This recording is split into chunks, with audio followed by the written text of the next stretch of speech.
I can't, I can't help but think I can't help but think that there's got to be a better way to do this. And what I'm talking about is, are we doing right by our team members that work with us? Now, follow me real quick.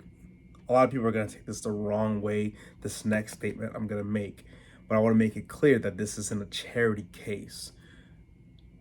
Charity begins at home. I heard that saying, and it it's something that I keep constantly replaying myself, because a lot of times I get asked to fund this or donate to this cause, and I keep thinking charity starts at home. Charity starts at home. It's kind of my new mantra, and what I mean by that is it's great we can donate to other causes, but how many people do we have that we are in direct contact with that are our family members or friends or team members that work with us, co-workers that are in need? A lot of times we'll donate to this cause and raise money. And I was thinking about this, which I think is still a great thing, donate some of these causes, because I've done it.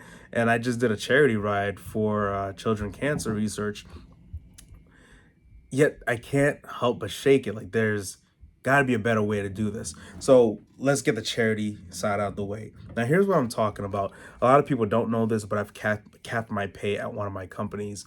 And the reason why I did that is two parts. It's one, to push me to build other streams of revenue. But the other part of that is I can reinvest into the company and reinvest into my people, right? I get really excited about my people making big checks. So for those of you that don't know, my primary company as we stand right now is a cleaning service in 2022 right now. So my primary company is a cleaning service, and a lot of companies, we know the franchise model, they're probably paying minimum wage. Now the market has forced them to pay a little bit more, but there's got to be a way to do it better. Now, if you're still following along, we're 2 minutes in. What am I talking about? So I've capped my pay to reinvest into my team, reinvest into the company. But I don't want to grow for growth's sake. Our company mission is to provide an environment where our people can work at their natural best while still being profitable. Yes, we want to be profitable, because if we weren't profitable, then it would be a hobby. It wouldn't be a business, right? We're not a not for profit company. Now, our team members, they're with us.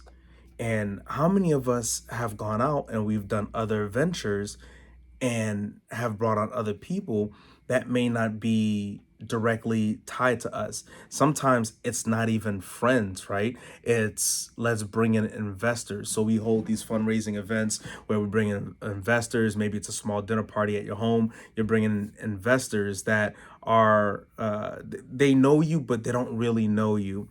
Yet our team members don't have these opportunities to invest with us.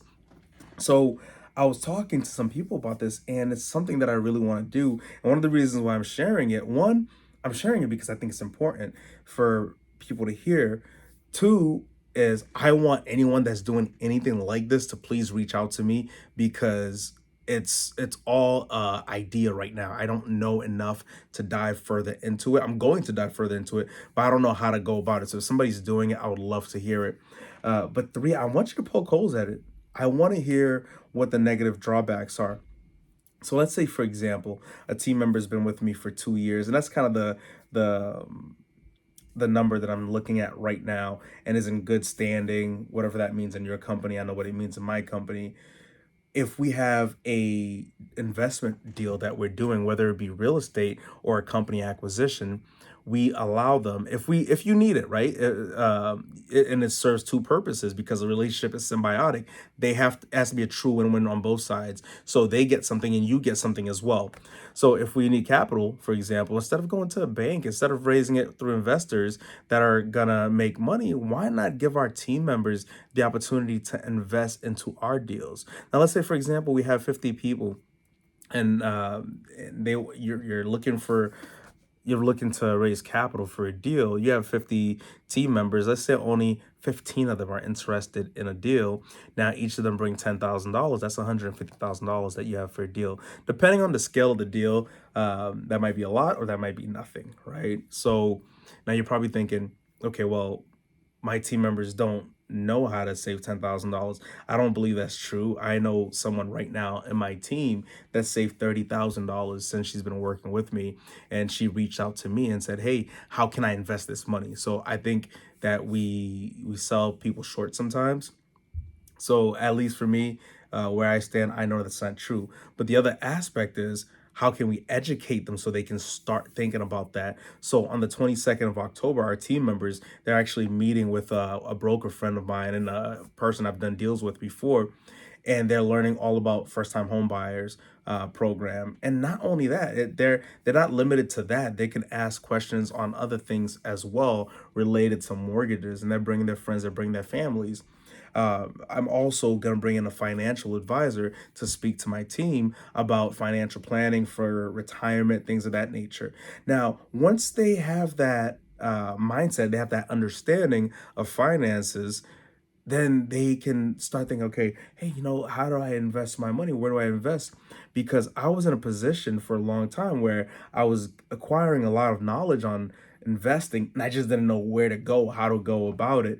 And had I had somebody that pulled me and said, hey, this is where we're going to go, this is how to do it, I would have jumped full feet in. So I think this is a great opportunity. And I started this conversation by saying, is there a better way to do it? Are we not doing right by our people? Why can't we all win together? Right? There's a story, and I don't care how you perceive it, relationships have to be symbiotic. When one organism receives all the benefit and the other organism suffers or receives no benefit, it's called the parasitic relationship. So I want to win and I want my team to win, but we both have to win, right? Like if they say, "Hey, I'm gonna go out and win without you," cool, whatever, do that. But if I'm gonna invest my time to help them win, I also want to win too. So you call this selfish? And sometimes for me, I mean, I've had a team member. Actually, I had somebody come in for an interview, which I taught how to start a service. And I give them a quick synopsis. Obviously, if you're in this industry, you know it's more challenging than just a quick. I mean, you can't even Google how to start a cleaning service and do it right. So I'm okay with you winning sometimes, and it's like it feels good that I helped in that direction. So I don't want to make it seem like it's all selfish. So sometimes that them winning is a win for me. Yet I'm saying on the financial scale where we're bringing people in, we're investing that time to teach them how to invest. We're teach them about financing, and we're investing in other people. Man, I feel like I'm talking in circles because I have so many ideas in my head. Why are we helping everyone else when we could be helping our team members win with us? That, I guess that's a summary of it. This is a true story, and I forget the name of the gentleman. Some of you probably seen it, but he's sitting down with this billionaire. He's a millionaire himself, and he's sitting down with this billionaire. And he's like, um, "Now you said I'm a millionaire because I think like a millionaire. And how does a millionaire think?" And the billionaire looks at him and says, "The millionaire thinks, well, how can I make myself money?" And then that's why they're millionaires. Whereas the billionaire thinks, how can I make other people make money? And that's why they're billionaires. Billionaires know how to make other people make money. So I'm saying that statement to you because if you're watching this and you're an opportunity to help and you're saying, well, why would I invest that time and effort? Sometimes we don't want to invest time and effort because we feel like somebody's not going to appreciate it, or maybe they might go somewhere else. And so what? Right? You gave them that information.